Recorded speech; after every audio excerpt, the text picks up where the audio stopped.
الحمد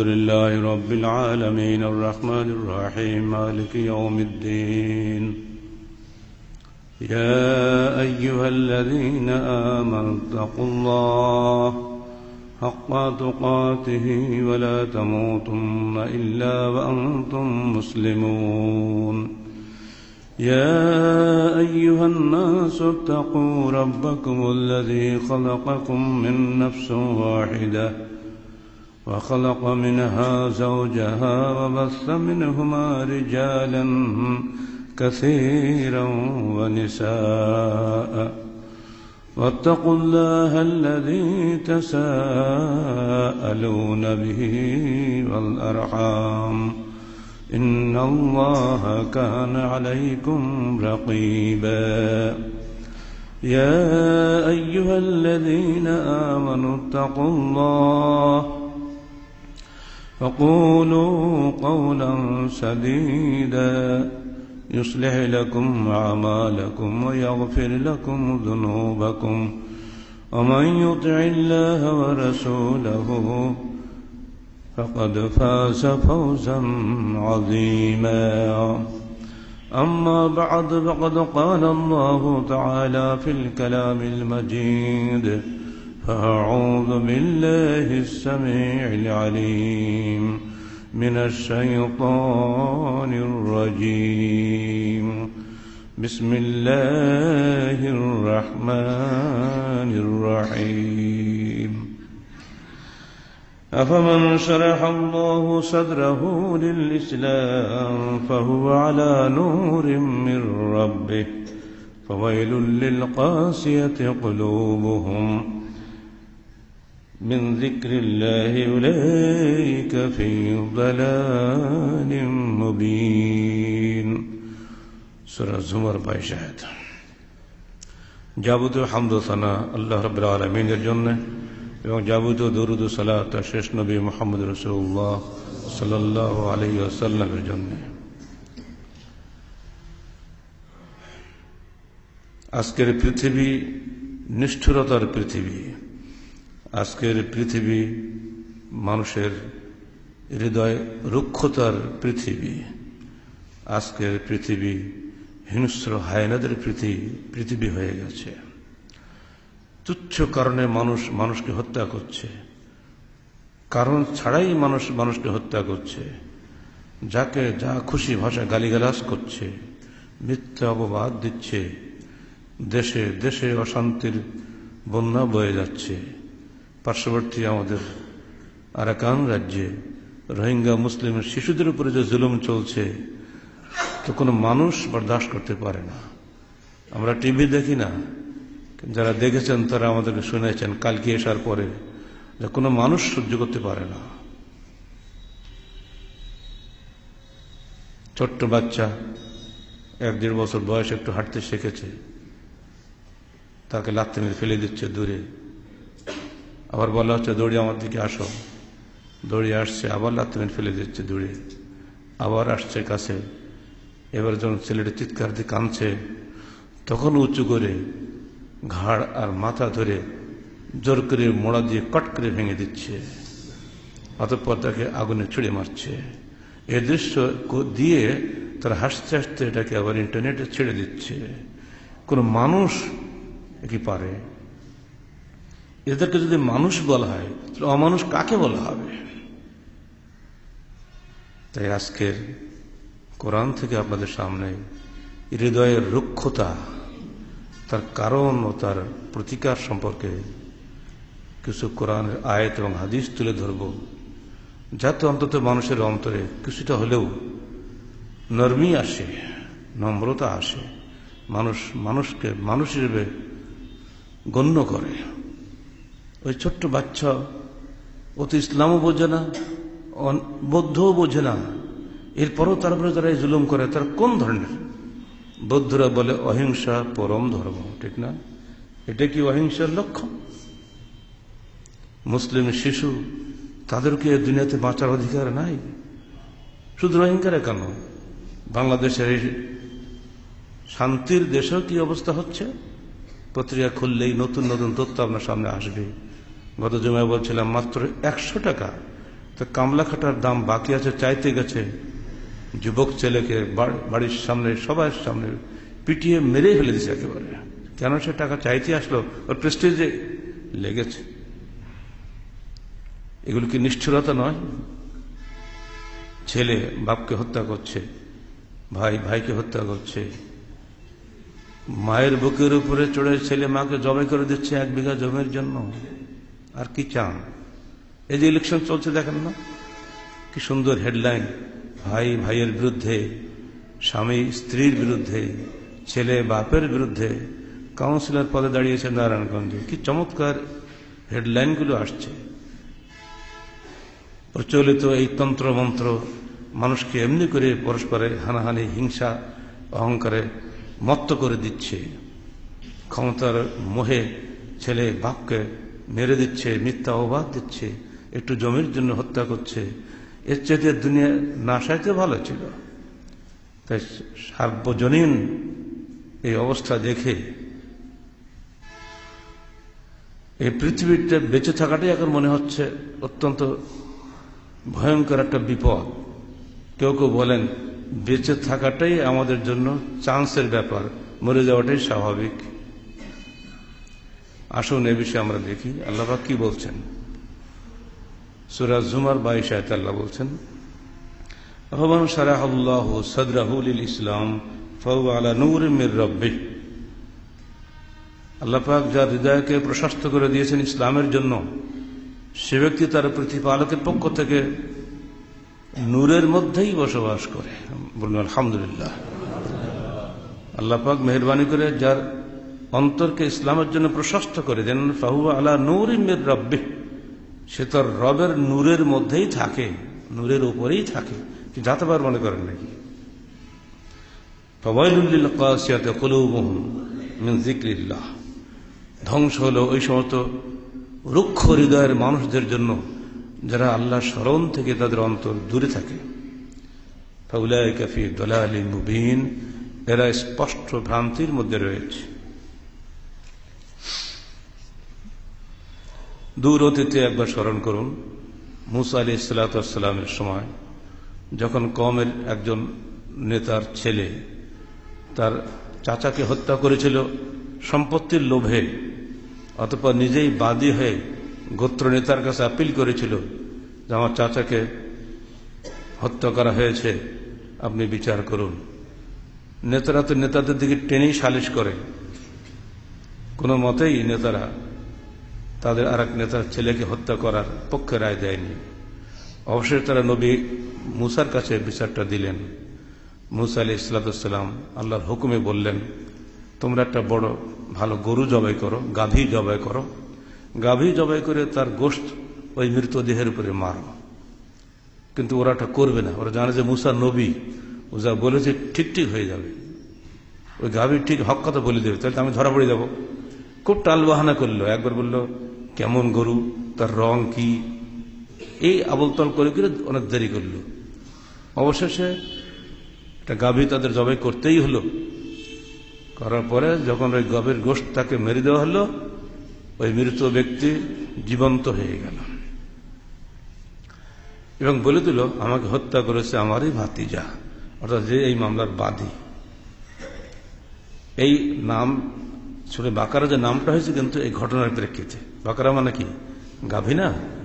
তো এই গাভী জবাই করে তার গোশত দিয়ে যে মৃত ব্যক্তিকে জীবন্ত করা হয়েছিল মুসা নবীর নির্দেশ অনুযায়ী, এই কারণে এটার নাম সূরা বাকারা হয়েছে। গাভীটি ছিল জওয়ান এবং সুন্দর। এজন্য আমরা বলি কওমের যুবকরা যতক্ষণ পর্যন্ত ভালো না হবে এবং আল্লাহর পথে নিজের জীবন যৌবন মাল দানকে কোরবানি না দিবে, ততক্ষণ পর্যন্ত জাতির কোনো উন্নতি হবে না। ওই গাভীটা জওয়ান গাভী, তাকে কোরবানির বিনিময়ে কিন্তু ওই মৃত ব্যক্তি জীবিত হয়েছে। আজও তেমনি নৈতিকতা সম্পন্ন আল্লাহ ভীরু যুবশক্তি এই রুক্ষ মৃত বাংলাদেশ এবং পৃথিবীর জমিনকে পুনরায় চেতনা সম্পন্ন করে তুলতে পারে, পুনরায় জীবন্ত করে তুলতে পারে যুবকদের কোরবানির বিনিময়ে। নিঃসন্দেহে সেই যুবকদের হতে হবে আল্লাহ ভীরু। ইব্রাহিমের মতো পিতা চাই, ইসমাইলের মতো সন্তান চাই, তবেই তো দুনিয়া আবাদ হবে। নইলে হিংস্র বদমাশদের দিয়ে কোশ্চিনকালে দুনিয়া সুন্দর হওয়ার কল্পনাই করা ঠিক নয়। এইখানে গিয়ে আল্লাহ পাক যে ব্যাখ্যাটা দিচ্ছেন ইহুদি নেতাদের, এই চাক্ষুষ দেখার পরেও ইহুদি নেতারা মুসার উপরে ঈমান আনলো না। তখন আল্লাহ পাক দুঃখ করে বলছেন, সুম্মা কাসাত কুলুবুকুম ফাহিয়া কাল হিজারাতি আও আশাদ্দু কাসওয়া,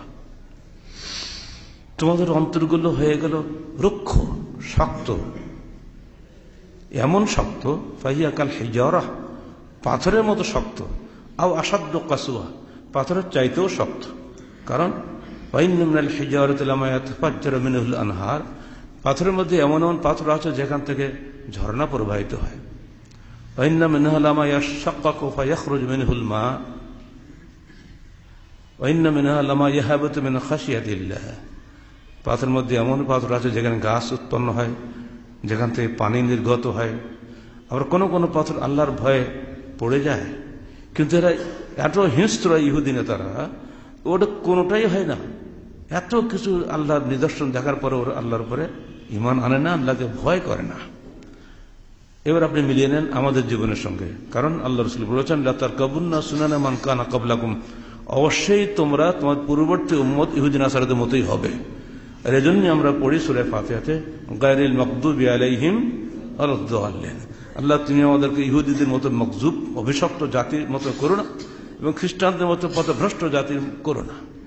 এটা প্রতি সূরা ফাতিহাতে আমরা এই প্রার্থনা আল্লাহর কাছে করি। অথচ আমরাই কিন্তু ইহুদি নাসারাদের মতো হয়ে গেছি। ওরা যেভাবে মানুষ মেরেছে, মারার পরও ঈমান আনেনি, আমরা ঠিক একইভাবে হয়ে গেছি। কি কারণে মানুষের হৃদয়গুলো রুক্ষ হয়? আসুন আমরা সংক্ষেপে কয়েকটা বলি, কারণ বহু কারণ আছে। এক, ঈমানী পরিবেশ থেকে দূরে থাকা। সুন্দর জমিনে সুন্দর গাছ হয়, মরুভূমি থেকে গাছ হবে? হবে না তো। যতই সুন্দর বীজ বপন করেন, যদি মাটিটা শক্ত হয়, পানি না দেন, ঘিরে না দেন, কিছুই না হয়, রুক্ষ পরিবেশে কখনোই সুন্দর বৃক্ষ হতে পারে না। ঠিক অমনি করে অসুন্দর পরিবেশে সুন্দর সন্তান টিকতে পারে না। আপনাকে এমন পরিবেশ সৃষ্টি করতে হবে যে পরিবেশে আপনার সন্তান সুন্দর থাকবে। শুধু টাকা পয়সার জন্য আপনি বেদিন পরিবেশে সন্তান পাঠাবেন, সেখানে যে সে দিনদার হবে নাকি? সে কিছু টাকা কামাই করবে, ও কারণ হবে, সে মুসা হবে না। লাভ কি আপনার ওই সন্তান দিয়ে? সেজন্য প্রথম কথা, আমাদের দেশের এখন পরিবেশ যেটা তৈরি হয়েছে রাজনৈতিক কারণে, মূলত পরিবেশগুলো হয়ে গেছে একেবারে বাজে পরিবেশ। হিংসা, হানাহানি এখন কোনো কথাই এখানে নাই। সবাই কি করে একজনের উপরে একজন বড় হবে সেই চিন্তায় আমরা আছি, যার ফলে আমাদের পরিবেশটাই নষ্ট, নেতাদের পরিবেশ আরো নষ্ট। এখানে বৃদ্ধ যুবক কোনো ব্যাপার না, সবার একই দুর্দশা হয়ে গেছে। অথচ এই বিষয়টি ছিল প্রথম, আপনাকে ঈমানী পরিবেশ সৃষ্টি করতে হবে। সেই পরিবেশ থেকে দূরে থাকলে আপনি কখনোই ভালো থাকতে পারবেন না। আল্লাহ পাক বলছেন, আলাম ইয়া'নি লিল্লাযিনা আমানু আন তাখশা কুলুবুহুম লিযিকরিল্লাহ ওয়া মা নাযালা মিনাল হক ওয়া লা ইয়াকুনু কাল্লাযিনা উতুল কিতাবা মিন ক্বাবলু ফাতালা আলাইহিমুল আমাদু ফাকাসাত কুলুবুহুম ওয়া কাসীরুম মিনহুম ফাসিকুন। সূরা হাদীদ 16 আয়াত। এখন কি তোমাদের সেই সময় আসেনি যে তোমাদের অন্তরগুলি আল্লাহর ভয়ে ভীত হোক? তোমাদের পূর্বে যারা ঈমান এনেছিল তাদের অবস্থা এই হয়েছিল, ফাতালা আলাইহিমুল আমাদ, নবী চলে যাওয়ার পরে তাদের দীর্ঘ বিরতির ফলে কাসাত কুলুবুহুম, তাদের হৃদয়গুলো শক্ত হয়ে গেছিল।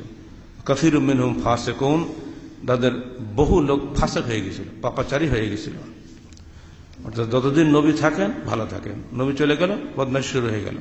আর যত বেশি দূরত্বে চলে আসি আমরা, তত বেশি হৃদয়টা শক্ত হয়ে যায়। এখানে হাসান বসরি একটা চমৎকার কথা আছে, উনি বলছেন, ইখওয়ানুনা আগলা ইনদানা মিন আহলিনা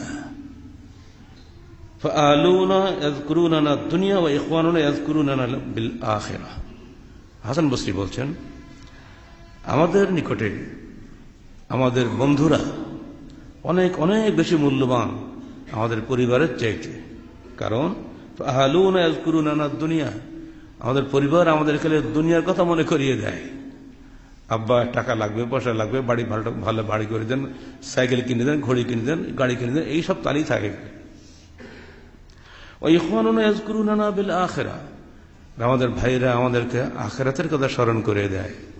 সেজন্য তারাই আমাদের কাছে সবচেয়ে মূল্যবান সম্পদ। ভাইরা কারা?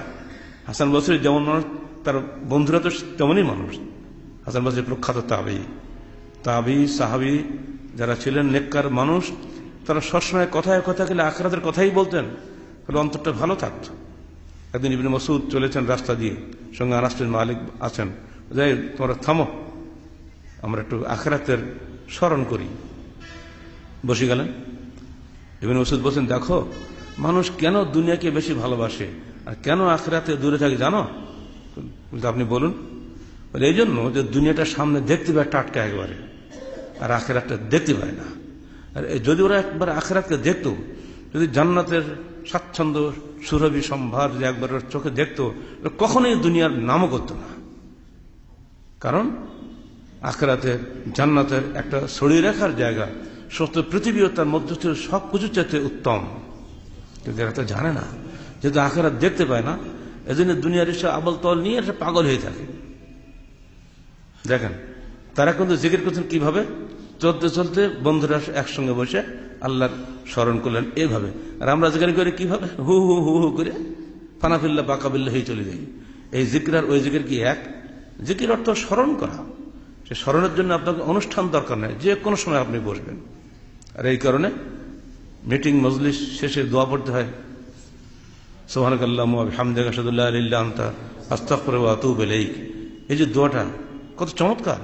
আল্লাহ রাসূল বলছেন, যদি কেউ মিটিংয়ের শেষে মজলিসের শেষে এই দোয়াটা পড়ে, তাহলে ওই মজলিসে থাকা অবস্থা যত নেকির কথা সে বলেছে, যত সুন্দর এবং ভালো কথাগুলো বলেছে, সব কথাগুলি তার আমলনামায় কিয়ামত পর্যন্ত মোহরাঙ্কিত হয়ে যায়। আর ওই মধ্যে যদি ভুল করবে, কোনো ভুল অন্যায় কথা বলে যে থাকে, তাহলে তার গুনাহগুলো আল্লাহ পাক নিজ গুণে ক্ষমা করে দেন। কিন্তু এই দোয়াটা আমরা যেহেতু চালু করেছি যুব সংঘের পক্ষ থেকে, এই জন্য অনেক হুজুরের রাগ করে পড়ে না, গালের সব যাই করে সব বাদ, যাবো কোথায়? আগে হয়তো লম্বা লম্বা মোনাজাত হতো না, লোক বুঝুক না বুঝুক আমিন বলতো।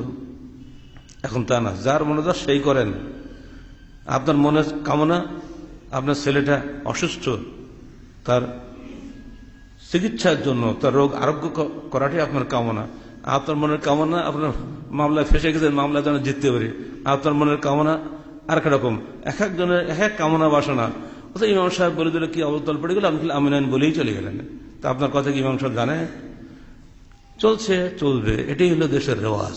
এটা করতে না পারলেই আমাদের পক্ষে অনেক অনেক আহলেজ মসজিদেও যেও খুতবাতেও পড়ে মরুক, ওখানে ইমামতি করারও জায়েজ হবে না, যেহেতু আমি সালাত শেষে দলবদ্ধ মোনাজাত করি না। আসেন কোন দেশে? আমরা আবার আহলে হাদিস বলছি, কত অহংকার আমাদের, আমরা আহলে হাদিস, হাদিসের ধারে কাছে আমরা নেই, কিন্তু আমরা আহলে হাদিস। দুনিয়াটা কোথায় চলছে আস্তে আস্তে। এই দোয়াটা আমরা যখন চালু করলাম, তখন আস্তে আস্তে এখন সারা দেশে কিন্তু আলহামদুলিল্লাহ বৈঠক ভঙ্গের দোয়া হিসাবে এটা চালু হয়ে গেছে। হিংসা করুক আর যাই করুক, শত্রুরাও কিন্তু এখন এই দোয়াগুলো মেনে নিচ্ছে। আর ওই দলবদ্ধ মোনাজাত প্রায় উঠেই চলে গেছে। এরপরে এটা দিয়ে আমরা বুঝলাম যে এমন বন্ধু আপনাকে তলাশ করতে হবে, যে বন্ধুরা আপনাকে আখিরাতের কথা বারবার স্মরণ করিয়ে দেয়। এমন পরিবেশে আপনাকে থাকতে হবে, যে পরিবেশ আপনাকে আখিরাতের কথা স্মরণ করিয়ে দেয়। আর এই জন্য ছেলেদেরকে আমরা সংগঠন দিয়েছি, যে ভালো মানুষের সংগঠন, ভালো যুবকদের সংগঠন তোমরা করো। নইলে মানুষের প্রবণতাই হচ্ছে সমাজবদ্ধ থাকা, জামাতবদ্ধ থাকার মানুষের স্বভাব ধর্ম, এটা থাকবেই। আপনি যতই যাই বলেন না কেন, মানুষ কখনোই সমাজবিহীন এককভাবে থাকতে পছন্দ করে না, আর যুবকরা তো আরো করে না। সেজন্য যুবকদের সামনে সুন্দর যুবকদের সংগঠন থাকলে তারা কিন্তু সবসময় সেই ভালো চিন্তার মধ্যেই থাকবে, সে খারাপ চিন্তা করার সুযোগ পাবে না। প্রথম কারণ এই হৃদয় রুক্ষতার, যে আখিরাতের চিন্তা দূরে থাকবে তার সাথীদের কারণে। অতএব তাকে আখিরাতমুখী সাথীদের সঙ্গে থাকতে হবে, সেখান থেকে দূরে গেলেই তার অন্তরটা শক্ত হয়ে যাবে। 2 নম্বর, ইমানদার নেতা থেকে দূরে থাকা। নেতাবিহীন কোনো সমাজ চলে না, যে যাই বলুক না কেন। কাফেরও নেতা ছাড়া চলে না, মুসলমানরাও নেতা ছাড়া চলে না। নেতা থাকতেই হবে, কারণ সমাজের সবাইতে নেতা হবে না। কর্মী হাজার হাজার, নেতাতে একজন হবে, হতেই হবে, এটা ছাড়া চলে না। মসজিদ ভর্তি মুসল্লি হবে, ইমাম তো একজন হবে। একজনের অধিক দুজন বা তিনজন হলেই তো জামাত হয়ে গেল, আপনি কিন্তু 27 গুণ নাকি বেশি পেয়ে গেলেন। একা পড়লে তাই কি পাবেন? পাবেন না। তাহলে জামাতবদ্ধ জীবনের ট্রেনিং মুসলমানদের একেবারে শুরু থেকেই। এখানে গিয়ে কিভাবে আল্লাহ রাসূলের মৃত্যুর পরে সাহাবাদের অবস্থা হয়েছিল এটা আপনি শোনেন। ক্বালা সাহাবা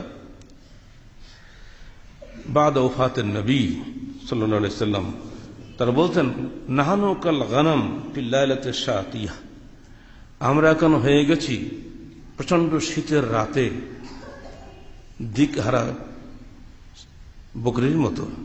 কোথায় কোন দিকে যাব আমাদের নির্দেশ দেওয়ার মতন সেই মানুষটা দুনিয়া থেকে চলে গেছে, অর্থাৎ রাসূলুল্লাহ সাল্লাল্লাহু আলাইহি সাল্লাম।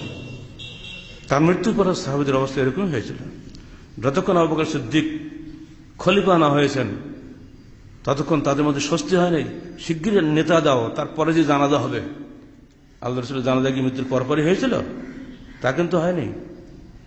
32 ঘন্টা, সোমবারে মারা গেছেন, বুধবারে জানাজা হয়েছে। কেন? নেতা নির্বাচন হয়নি। আগে নেতা চাই, তারপরে জানাজা হবে। নেতৃত্বের ইমারতের যে গুরুত্ব, এর চেয়ে আর কিছু বলার দরকার আছে? তাই সাহাবীরা বলছেন যে আমরা এখন মনে হচ্ছে প্রচন্ড শীতের রাত্রে পথহারা বকরির মতো ঘুরে বেড়াচ্ছি, কে আমাদের নির্দেশ দেবে? সব পাগল মতো হয়ে গেছে, কান্নাকাটি শুরু করেছে। সেই সময় গুরু গম্ভীর স্বরে আবু বকর সিদ্দিক দাঁড়িয়ে গেলেন সবার সামনে, তোমরা থামো।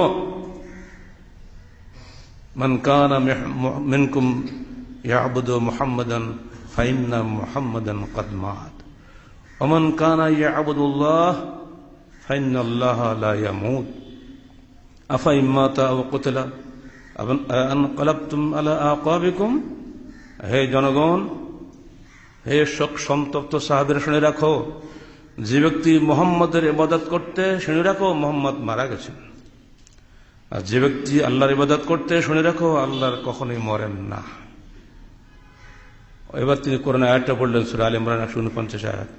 আফা ইম্মাতা আও কুতিলা, যদি মুহাম্মদ মৃত্যুবরণ করেন অথবা নিহত হন, আনকালাবতুম আলা আকাবিকুম, তোমরা কি ইসলাম ছেড়ে পিছন দিকে চলে যাবে? এই আয়াত শোনার সঙ্গে সঙ্গে সাহাবীরা জেগে উঠলেন, আরে তো সত্যি তুই মারা গেছেন।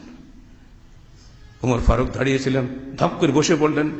আমি যেন মনে হলো আজকেই প্রথম আয়াতটা শুনলাম।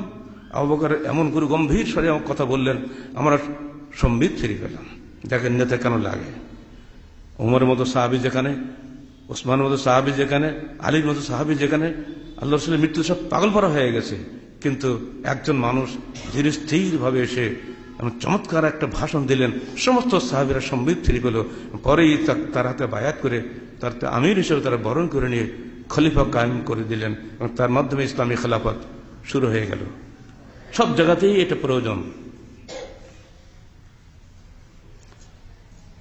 এই ধরনের নেতা যে সমাজে আছে তাদের সঙ্গে থাকাটাই আপনার জরুরি।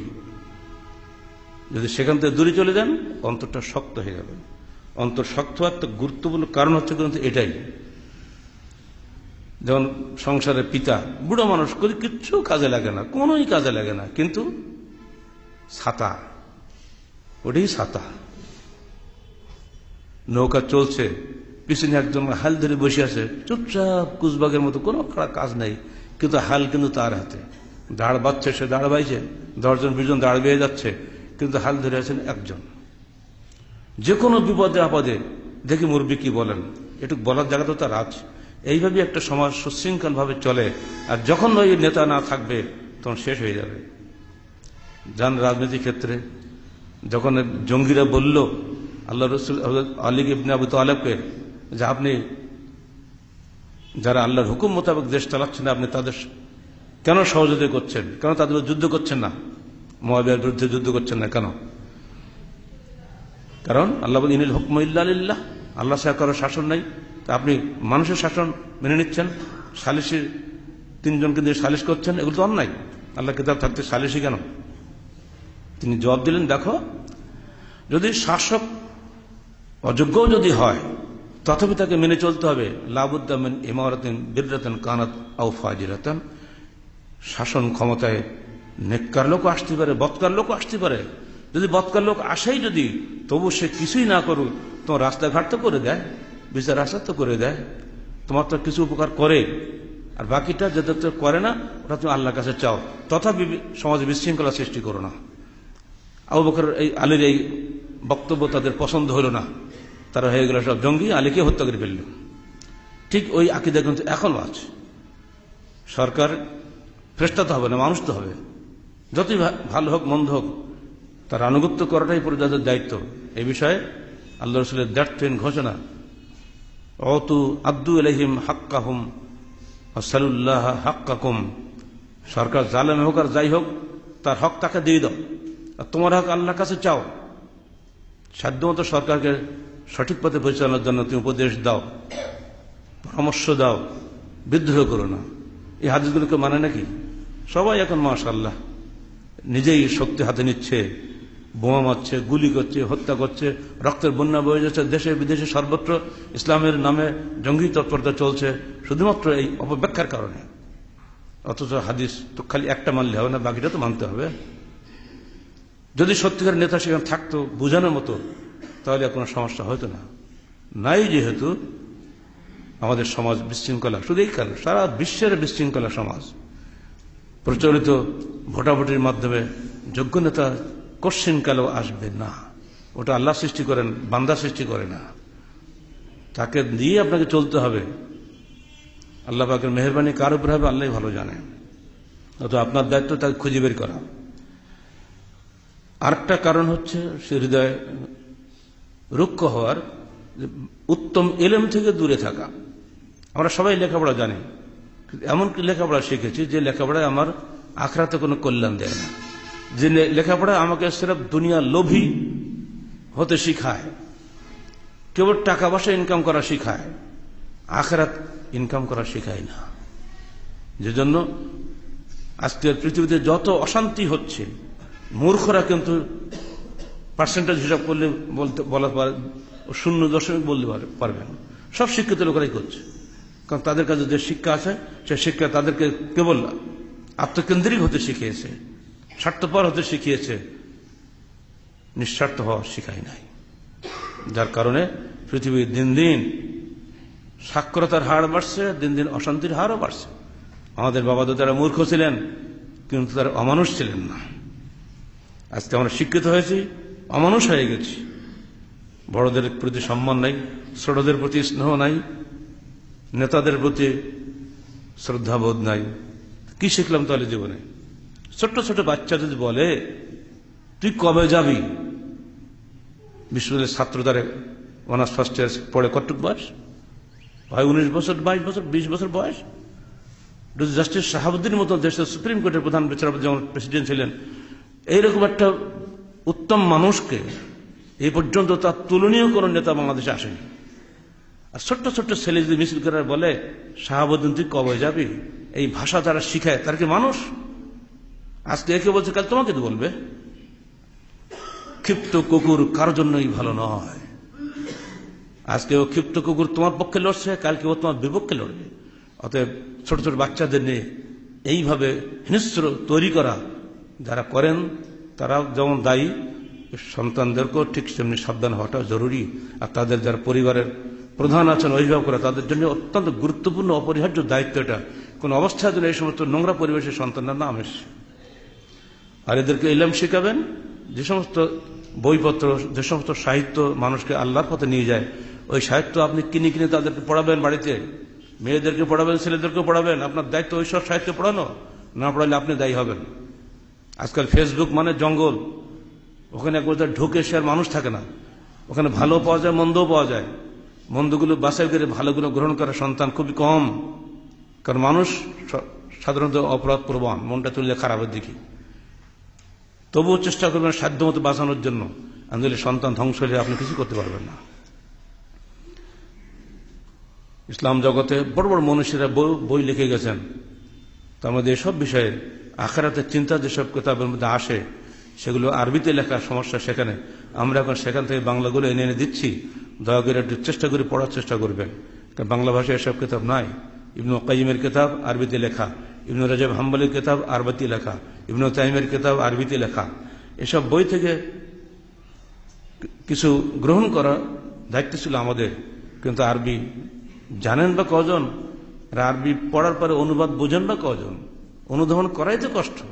যে দেশের মানুষ আজ পর্যন্ত কোরআন শেখে নাই, সে দেশের মানুষ ইবনে তাইমের কিতাব পড়বে কোত্থেকে? এজন্য আমরা খুব কঠিন অবস্থার মধ্যে বসবাস করছি।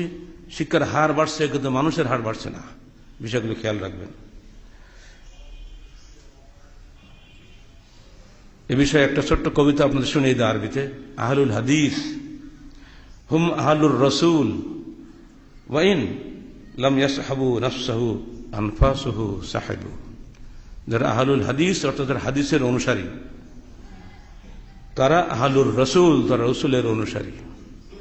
যদিও তারা রসুলকে দেখেনি, কিন্তু রসুলের নিঃশ্বাস প্রশ্বাসের তারা সাথী। অর্থাৎ যে কাজই তারা করে হাদিস অনুযায়ী করে। হাদিসটা কার? আল্লাহ রসুলের বাণী নয় কি? তার কর্ম নয় কি? যখনই আমরা একটা কাজ করি হাদিস মেনে যদি করি, এজন্য কবি বলেছেন আহলুল হাদিসদের সবচেয়ে বড় সৌভাগ্য এই, তারা যদিও আল্লাহ রসুলকে দেখেনি, তো রসুলের নিঃশ্বাসের সঙ্গে তারা সবসময় বসবাস করে। বলল আলহামদুলিল্লাহ। কথায় কথায় কিন্তু আমরা হাদিস খোঁজার চেষ্টা করি। এটা কি আমাদের সৌভাগ্য নয়? অন্যরা ফেকা খোঁজে, হুজুর খোঁজে, পীর সাহেব কি হুকুম তাই খুঁজে বেড়ায়। জি না, কোন পীর কোন ইমাম আমাকে শাফাত করবে না, করলে আমার রসুল করবেন। আর তারই হাদিস আমি প্রতি পদে পদে যদি মেনে চলতে পারি, তাহলে এটা কি আমার জন্য সবচেয়ে বড় সৌভাগ্য নয়? খেতে বসছি আলহামদুলিল্লাহ, কারণ আমার রসুল আমাকে বলেছেন খাওয়ার শুরুতে বিসমিল্লাহ বলো, শেষে আলহামদুলিল্লাহ বলো। হাদিস নাকি? ব্যবসা করছি আমি, আরে বাপরে বাপ, আমার রসুল বলেছেন খবরদার, ইয়া ইউল তুজ্জার আনতুল ফুজ্জার, হে ব্যবসায়ীরা তোমরাই কিন্তু ফাসেক ফাদের, তোমরাই সৎ ব্যবসায়ী হলে আল্লাহর ডাইন হাতে মেম্বারে বসার সৌভাগ্য তোমরা অর্জন করবে। যখন হাদিসটা মনে আসবে তখন কি আমি অন্যায় করব? প্রতি পদে পদে যে হাদিস আমাকে কন্ট্রোল করছে, প্রতি পদে পদে যেমন মৃত্যু পথযাত্রী পিতার ওসিয়ত যেমন সন্তানকে প্রতি পদে পদে ধাক্কা দেয়, ঠিক অমনি করে একজন মুসলমানের পদে পদে, বিশেষ করে আহলে হাদিস মুসলমান যারা, তাদের পদে পদে হাদিস তাদের গাইড করে। আর এজন্য কবি বলে ফেলেছেন আহলুল হাদিস হুম আহলুর রসুল। আহলুল হাদিসরা রসুলের অধিকারী, তাদেরই বাসিন্দা, তারই অধিবাসী, হাদিসের অনুসারী, রসুলের অনুসারী। যদিও তারা রসুলের অস্তিত্ব দেখেনি, চেহারা দেখেনি, তার নিঃশ্বাসের ধারা কিছু তারা কখনো যায়নি, কিন্তু আনফাসুহু সাহেবু, তার নফস অর্থাৎ তার নিঃশ্বাস প্রতি মুহূর্তে তাদের হাতে পায়ে চলায় ফেরায় সর্বায়, এমনকি ঘুমানো অবস্থা তো সর্বাবস্থায় তাদের সাথী হয়। এটাই তাদের সবচেয়ে বড় অহংকার। আল্লাহুম্মা আমিন। আল্লাহ তুমি আমাদের সবাইকে প্রকৃত অর্থে হাদিসের অনুসারী হওয়ার তৌফিক দান করুন। 4 নম্বর কারণ দুনিয়া নিয়ে মত্ত থাকা। আল্লাহ বলছেন ইয়া আইয়ুহাল্লাযীনা আমানু লা তুলহিকুম আমওয়ালুকুম ওয়া আওলাদুকুম ওয়ালা আওলাদুকুম আন যিকরিল্লাহ ওয়া মান ইয়াফআল যালিকা ফাউলাইকা হুমুল খাসিরুন। এটা খুব গুরুত্বপূর্ণ একটি আয়াত, সূরা মুনাফিকুন 9 নম্বর আয়াত। হে বিশ্বাসীগণ, তোমাদেরকে যেন উদাসীন করে না ফেলে তোমাদের মাল সম্পদ এবং তোমাদের সন্তান সন্ততির মহব্বত আন যিকরিল্লাহ, আল্লাহ স্মরণ থেকে। তোমাদের মধ্যে যারা এইসব নিয়ে ব্যস্ত হয়ে পড়বে, ওয়া মান ইয়াফআল যালিকা ফাউলাইকা হুমুল খাসিরুন, তারা অবশ্যই ক্ষতিগ্রস্ত হবে। মাল সম্পদ সন্তান সন্ততি আল্লাহর দেওয়া অপরন্ত নিয়ামতের নাম। এই নিয়ামত অবশ্যই আপনি ভোগ করবেন, কিন্তু এই নিয়ামত যেন আপনাকে জাহান্নামে না নিয়ে যায়। কারণ ইন্নামা আওলাদুকুম ওয়া আমওয়ালুকুম ফিতনা, এটা তোমাদের জন্য একটা ফিতনা স্বরূপ, অর্থাৎ পরীক্ষা স্বরূপ। সাবধান, এই পরীক্ষায় তুমি যেন পরাজিত হইও না। আল্লাহ রাসূল হাঁটছেন একদিন, আব্দুল্লাহ ইবনে উমর তার সাথে, ছোট্ট ছেলে, উমর ফারুকের বড় ছেলে আব্দুল্লাহ। আল্লাহ রাসূল তার ঘাড়ে হাত দিয়ে বলছেন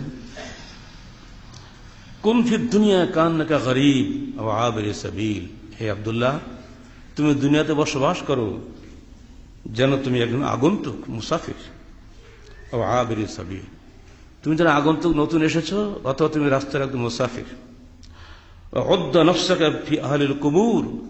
তুমি নিজেকে কবরবাসীদের মধ্যে গণনা করো। বলুন সুবহানাল্লাহ ওয়া বিহামদিহি। চিন্তা করা যায়, ছোট্ট ছেলে, কতটুক বয়স? বদরের যুদ্ধের সময় তার বয়স 15 হয়নি বলে তাকে আল্লাহ রাসূল যুদ্ধে যেতে নিষেধ করেছিলেন। তাহলে কতটুক বয়স হলো? এতটুক ছেলেকে আল্লাহ রাসূল আখিরাতের ভয় দেখাচ্ছেন। আব্দুল্লাহ, খবরদার, তুমি দুনিয়াতে বসবাস করে জানো তো কান্নাকা গরীব, জানো তোমাকে কেউ চেনে না, তুমি আগন্তুক, আবির সাবিল, তুমি মুসাফির। তো মুসাফির চলতে গেলে যা টাকা পয়সা লাগে তুমি সেটুকুই খালি নিয়ে সন্তুষ্ট থাকো। উদ্দা নাফসাকা মিন আহলিল কুবুর, এবং কবরবাসীদের মধ্যে নিজেকে গণ্য করো। যে কোনো সময় তোমার আল্লাহর পক্ষ থেকে নোটিশ এসে গেলে তুমিও কবরবাসীদের মধ্যে চলে যাবে। অর্থাৎ যে ব্যক্তি সবসময় নিজেকে কবরবাসীদের মধ্যে গণ্য করে সে ব্যক্তি কখনোই আল্লাহকে ভুলতে পারে না, সে ব্যক্তি কখনোই দুনিয়াদার হতে পারে না, দুনিয়ারে মত্ত হতে পারে না।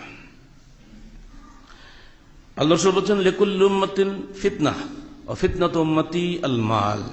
প্রত্যেক উম্মতের জন্য ফিতনা রয়েছে, পরীক্ষা রয়েছে, আর আমার উম্মতের ফিতনা হলো মাল। কারণ আমার উম্মত এত টাকা পয়সা মালিক হবে যে অবশেষে আখিরি জামানায় এমন হবে যে সে দান করবে কিন্তু দান করার লোক পাবে না। যার কাছে যাবে সে বলে কালকে আসলে নিতে হবে, আজকে আমার লাগবে না। এত টাকা পয়সা আখিরি জামানা হবে। তাই আল্লাহ রাসূল বলছেন ওয়াইলুল লিল মুকাফফিরিন, ধ্বংস হলো ওইসব অধিক উচ্চাভিলাষী ব্যক্তিদের জন্য, খালি আরো চাই, আরো চাই, আরো চাই, এত কিছু আছে তবুও পেট ভরে না। তাদের জন্য আল্লাহ রাসূল ধ্বংস কামনা করেছেন। হ্যাঁ, যদি সে ওই অধিক আয় থেকে অধিক সাদাকা করে তাহলে ওটা তার ধ্বংস নয়, বরং তার জান্নাতের কারণ হবে। বলুন আলহামদুলিল্লাহ। আপনি টাকা কামাই করেন, যতবার করেন, কিন্তু ওই টাকাটা সাদাকার জন্য আয় করেন, নিজের পকেটের জন্য নয়। বাড়ি ঘর বানাচ্ছেন মাশাআল্লাহ, 1টা 2টা 5টা বাড়ি, আমরা একটা অফিস করতে পারি না। বহু কোটিপতি আহলেজ আছে, বহু কোটিপতি ভাই আছে ঢাকাতে, তার একাধিক বাড়ি। যদি একটা বাড়িও যদি আমাদেরকে অফিসের জন্য দেয় যেখানে সেটা দিনের দাওয়াতের কাজ হবে, এরকম একটা লোক আমরা আজ পর্যন্ত পেলাম না। বাড়ির শেষ নাই, শুধু ঢাকায় বাড়ি। একটা নেতার হিসাবে আমরা জানি, ঢাকাতে বাড়ি, চট্টগ্রামে বাড়ি, কক্সবাজারে বাড়ি, কি বলে সুইজারল্যান্ডে বাড়ি, আমেরিকা 2টা বাড়ি, লন্ডনে 3টা বাড়ি। একদম পেপারে হিসাব বেরিয়েছিল, ওদের বাপরে বাপ, ইনি গরিবের বন্ধু। এটা হলো আমার উম্মতের জন্য পরীক্ষা স্বরূপ, অথবা এই ফিতনার জন্য আমরা না পড়ি। তিনি বলছেন মাজ ইবানে জাইআনে উরসিলা ফি গনামিন বিআফসাদ লাহা মিন হিরসিল মারই আলাল মালি ওয়া শারাফ লিদীনিহি, রাওয়াহু তিরমিজি। ক্ষুধার্ত 2টা বাঘকে যদি একদল বকরির পালের মধ্যে ছেড়ে দেওয়া যায়, তারা অত বেশি ক্ষতি করে না ওই বকরির পালের উপরে, যত বেশি ক্ষতি করে একটা মানুষের মধ্যে মালের লোভ এবং পদমর্যাদার লোভ। এই দুটো জিনিস যত বেশি ক্ষতি করে, অত বেশি ক্ষতি ওই 2টা বাঘও করতে পারে না, যারা ক্ষুধার্ত অবস্থায় ছাগের পালের উপরে হামলা দিয়ে পড়েছে। আজকে কি তাই হচ্ছে না? একটু কাউন্সিলর হওয়ার জন্য কি করছে মানুষ, একটা মেম্বার হওয়ার জন্য মানুষ কি করছে? এই জাতির জন্য ধ্বংস ছাড়া কি আছে? এগুলো ইহুদি নাসারাদের তৈরি রাজনীতি, এখানে ধ্বংস হতেই হবে। ওরা তো নিজেরাই মকজুব, আমাদেরকে মকজুব বানানোর চেষ্টা করে যাচ্ছে। সাধ্য না হলে লাগবে না। এখানে সবাই নেতা হবে, কাউকে নেতা হওয়ার সুযোগই দেওয়া যাবে না। ভাবখানা এই, যে জন্য বাধ্যই আমেরিকা 4 বছর 8 বছর পরে আর দ্বিতীয় নেতা করার জন্য আইন করে দিয়েছে, বাবা আর হতে পারবে না। সবাই তো নেতা হতে চায়, সবাইকে সুযোগ দেওয়ার জন্য 5 বছর পর যাতে নতুন নতুন লোক আসে সেই ব্যবস্থা করেছে, নাহলে কাউকে ঠান্ডা করতে পারে না। ইসলামে এই বিধান নাই। قال الله تعالى إنا أنزلنا المال لإقام الصلاة وإيتاء الزكاة ولو كان لابن آدم واد من مال لأحب إلى ثان ويكون إليهما ثالث وليملأ جوف ابن آدم إلا التراب ثم يتوب الله على من تاب رواه أحمد بإسناد صحيح। এটা হাদিসে কুদসি। আল্লাহ পাক বলছেন, দেখো আমরা মাল নাজিল করেছি দুনিয়াতে সালাত কায়েম করার জন্য এবং যাকাত প্রদানের জন্য, কিন্তু হতভাগা মানুষ, তাকে যদি 1 ময়দান ভর্তি মাল দেওয়া হয় ও আরেক ময়দান চায়, 2 ময়দান ভর্তি মাল দেওয়া হলো ও 3য় ময়দান চায়। মাটি ছাড়া ওর মুখ বন্ধ হয় না। তার মানে কি, কবরে যাওয়ার আগ পর্যন্ত ও খালি অধিক চায়। আল্লাহকুমুত তাকাসুর হাত্তা যুরতুমুল মাকাবির, আল্লাহ থেকে ভুলিয়ে রেখেছে ওকে খালি তাকাসুর, আরো চাই আরো চাই, অধিক আকাঙ্ক্ষা তাকে আল্লাহ থেকে ভুলিয়ে রেখেছে। হাত্তা জুরতুল মাকাবের, এমনি করে তোমরা কবরস্থানে পৌঁছে যাওয়া পর্যন্ত এটাই থাকবে। তাহলে কি আমরা কি সেটাই করবো নাকি? ধ্বংস হওয়া যাবে না তো, কারণ মরার পরেই তো আমাকে জান্নাতে যেতে হবে। দুনিয়া এত কামাগিরি করবোটা কি? অত যেটা বেশি থাকবে দান করে দিন। আজকে রোহিঙ্গারা মরতেছে, কালকে দেখছেন পত্রিকা, একজন মহিলা তার পাশে তার স্বামী নাই, ভুল হচ্ছে, তার ছেলে হাতে একটা দামি, কি বলে ওটার নাম, আপনার কি দেন পকেটের মধ্যে কি থাকে, মোবাইল, এরকম ধরে দাঁড়িয়ে আছে। রাস্তার লোক যাচ্ছে, ভিক্ষা চাচ্ছে। তো একজন কাছে গিয়ে দয়া হয়েছে, ভাই আপনি কি, শুধু আমি এই মোবাইলটা বিক্রি করব, কিন্তু কেউ নিচ্ছে না। কেন?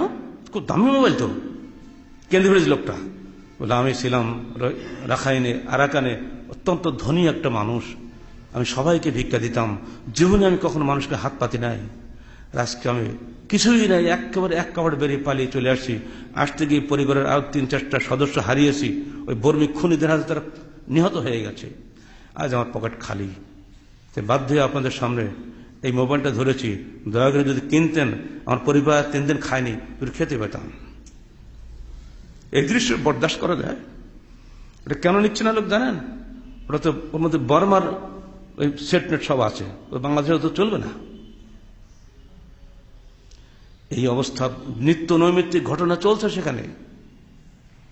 তারপরে তো শুনলেন বাচ্চাটা কি করে ঘাড় মটকে দিয়ে মেরে ফেলে আগুনে ফেলে দিচ্ছে। এই দৃশ্য দেখার পরও বাংলাদেশের মানুষটি এখনো 2 লোকমা ভাত পেট ভরে খেতে পারবে?